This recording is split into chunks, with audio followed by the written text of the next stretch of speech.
Nouvelle édition de Carnet de santé avec un focus sur les vacances d'été et la pandémie du Covid-19. Au menu, la levée progressive des mesures de confinement dans quelques pays.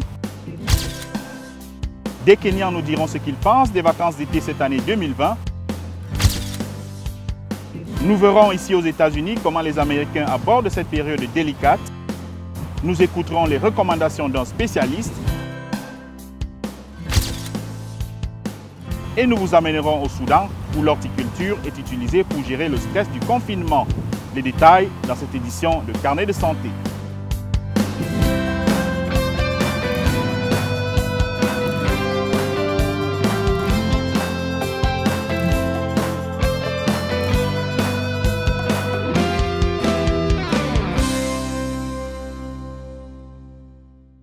Salut à tous, merci de regarder cette nouvelle édition de Carnet de santé.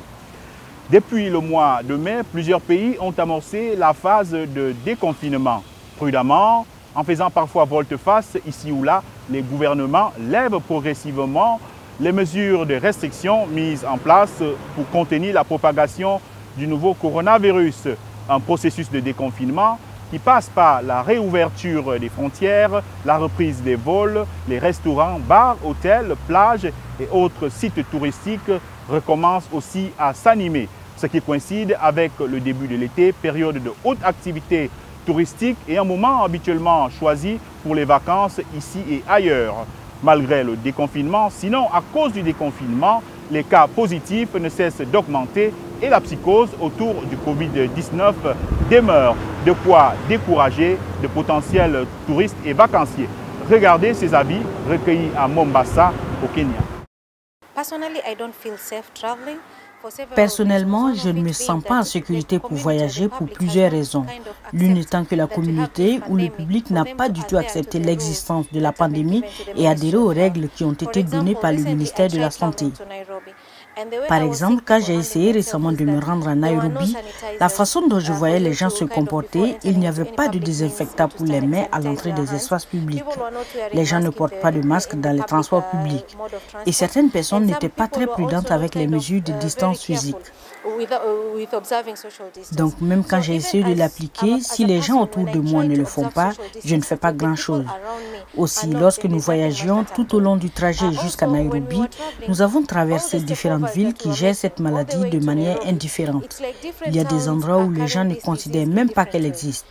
Vous verrez personne circuler avec un masque, personne n'observe la distance physique et personne ne se désinfecte les mains.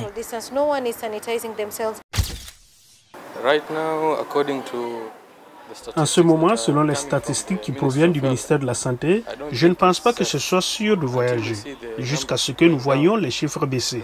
C'est à ce moment-là que nous pourrons décider de voyager, mais quand nous voyons les chiffres augmenter chaque jour, je ne pense pas que ce soit prudent, parce que nous voyons que les Kenyans n'observent pas les mesures appropriées en ce qui concerne le Covid-19. Il n'y a donc pas de sécurité maintenant pour voyager, à moins que des mesures appropriées ne soient mises en place dans toutes les gares, dans les aéroports, partout et même dans les bus.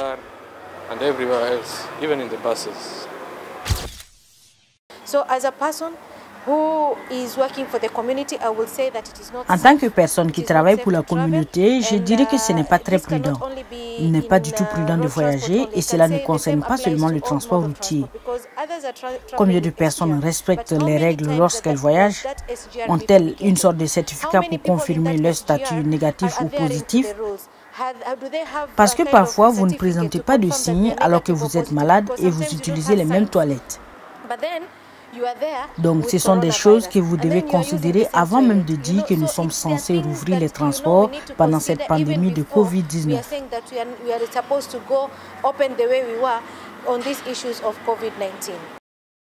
Ici aux États-Unis, les vacances d'été sont un véritable culte pour les Américains. Confinés pendant plusieurs mois, ils sont nombreux qui espéraient partir, se relaxer, mais cette perspective s'éloigne au fur et à mesure que les cas augmentent et le doute s'installe. Arzuma Compaoré raconte. Les vacances d'été ont toujours été une période sacrée pour les Américains, mais cette année, il n'a pas été tendre envers eux.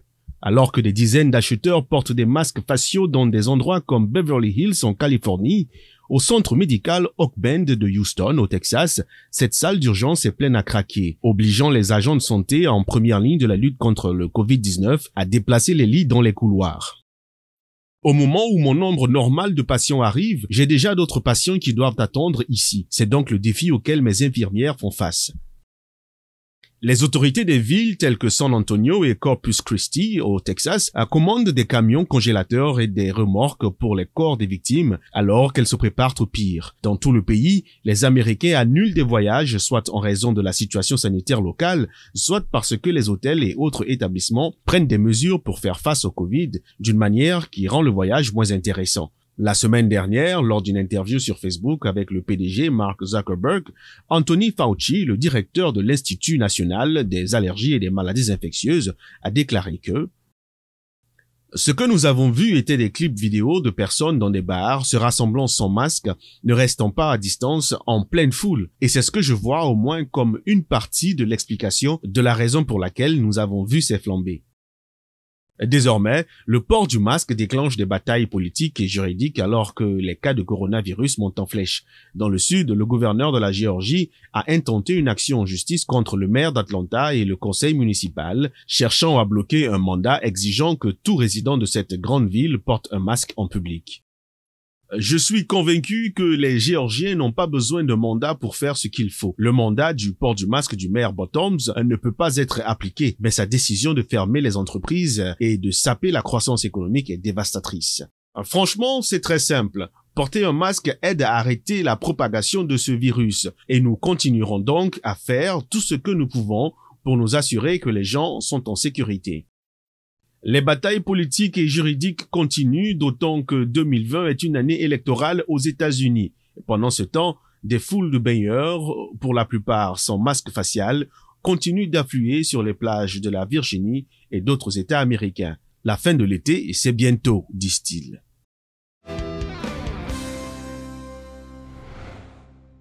Nous venons de le voir, certains n'entendent pas laisser le Covid-19 leur voler les vacances d'été. Malgré les risques évidents, ils ont franchi le pas et partiront profiter du soleil, retrouver leur famille, recharger les batteries. Comment réduire les risques de contamination quand on a choisi de partir en vacances? Nous avons posé la question au docteur Roger Etoile, il est médecin de santé publique. La première des choses à faire, c'est de se tester, d'effectuer un dépistage, idéalement pour suivre la recommandation au Cameroun, de faire un dépistage de moins de 3 jours. C'est une recommandation qui est également applicable dans de nombreux aéroports internationaux. C'est-à-dire que faire un dépistage, notamment PCR, et non les tests de dépistage rapide qui sont des tests sérologiques qui ne sont pas acceptés dans certains aéroports et certains pays. Donc, la deuxième recommandation est de porter en permanence son masque pendant le vol. Parce que l'avion est un milieu confiné où la circulation de l'air reste la même pendant tout le trajet et donc un milieu propice à la propagation du virus au sein des passagers. Donc porter en permanence son masque jusqu'à l'atterrissage. La troisième chose est de respecter tout le protocole sanitaire international dans les aéroports d'arrivée. Cela peut aller d'une simple déclaration de maladie pour certains pays ou alors à des protocoles plus rigoureux de tests, de désinfection complète avant la sortie de l'aéroport.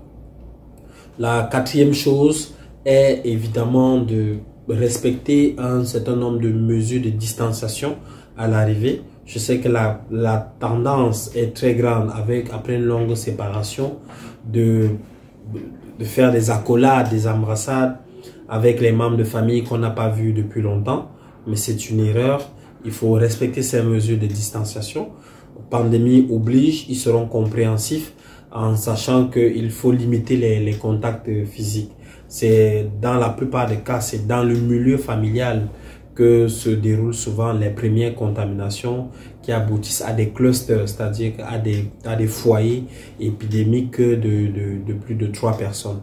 Donc, il faut respecter ces mesures de distanciation. Il faut respecter la quarantaine de 14 jours qui est généralement imposée dans la plupart des pays.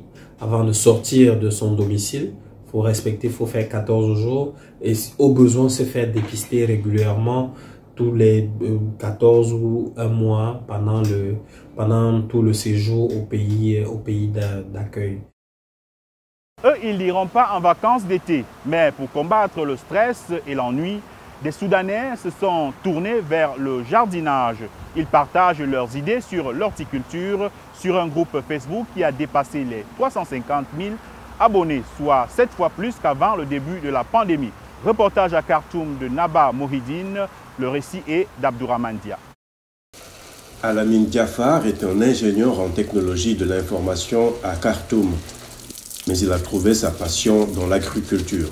Face à son groupe Facebook, Al-Zirei Al-Soudani, ou agriculteur soudanais en arabe, Diafar aide les gens à cultiver leur propre nourriture.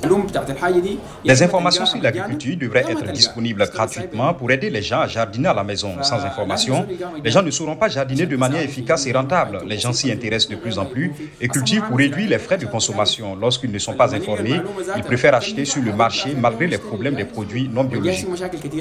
Avec l'aide d'experts et de sa propre famille, Diafar collecte et livre les meilleures semences disponibles aux membres, surtout pour motiver les débutants à se lancer. Depuis le confinement, les magasins de jardinage sont devenus plus populaires, offrant aux clients plus d'options de plantes. Faris Karor a commencé par planter des fleurs et de l'aloe vera. Aujourd'hui, il s'est lancé dans la culture de légumes. J'utilisais le toit pour mes plantes et mes fleurs. Le confinement et la popularité du groupe Al-Zirei Al-Soudani m'ont été tellement utiles que j'ai modifié l'espace pour inclure d'autres produits agricoles comme les légumes. Je les ai déjà récoltés.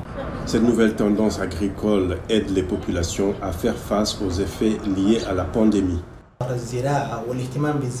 Les gens qui pratiquent l'agriculture et qui s'y intéressent se sentent moins stressés dans ces temps de coronavirus. Cela augmente également le sentiment de sécurité car ces gens ont des produits agricoles cultivés dans leur maison. Les autorités soudanaises ont récemment assoupli les mesures destinées à contenir la maladie. Reste à savoir si l'horticulture domestique continuera à se développer.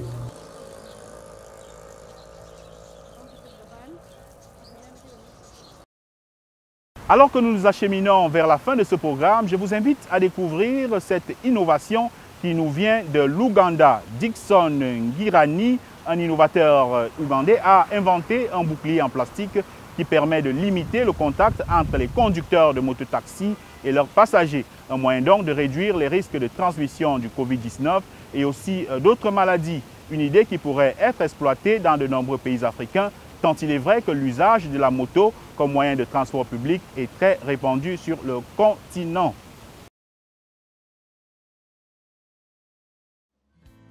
C'est ici que prend fin ce programme. Continuez à nous envoyer vos questions et observations sur les plateformes numériques de VOA Afrique, le site web voaafrique.com, Facebook et YouTube. Merci d'avoir regardé Carnet de Santé. Prenez soin de votre santé. À très bientôt.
Yeah,